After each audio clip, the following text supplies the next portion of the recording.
ભારત તો વીરોની ભૂમિ કહેવાય છે, તેમાંના સાચા દેશભક્ત ભગતસિંહ.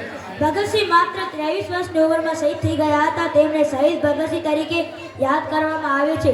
ભગતસિંહનો જન્મ 28 સપ્ટેમ્બર 1907 ના રોજ પંજાબમાં થયો હતો. તેમના પિતાનું નામ કિશનસિંહ અને માતાનું નામ વિદ્યાવતી દેવી હતું.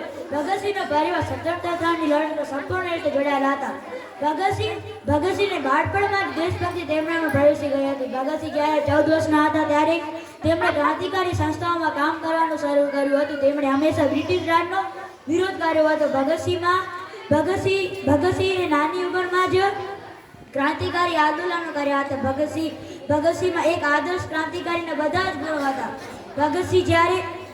ભગતસિંહે ભારતની આઝાદી માટે ઇન્કલાબ જિંદાબાદ નારો પણ આપ્યો હતો. જ્યારે જલિયાવાલા બાગનો હત્યાકાંડ થયો ત્યારે ભગતસિંહનું મન ખૂબ જ ગુસ્સે થઈ ગયું. ત્યારબાદ લાલા લજપત રાયના મૃત્યુથી ભગતસિંહને ઘણો આંચકો લાગ્યો. ભગતસિંહ આ અન્યાય સહન કરી શક્યા નહીં અને તેમણે લાલા લજપત રાયના મૃત્યુનો બદલો લેવાની પ્રતિજ્ઞા લીધી.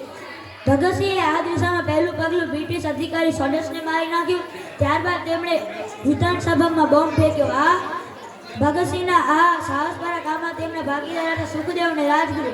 23 માર્ચ 1931ના રોજ ભગતસિંહ, સુખદેવ અને રાજગુરુને ફાંસી આપવામાં આવી. 23 માર્ચને શહીદ દિવસ તરીકે ઉજવવામાં આવે છે.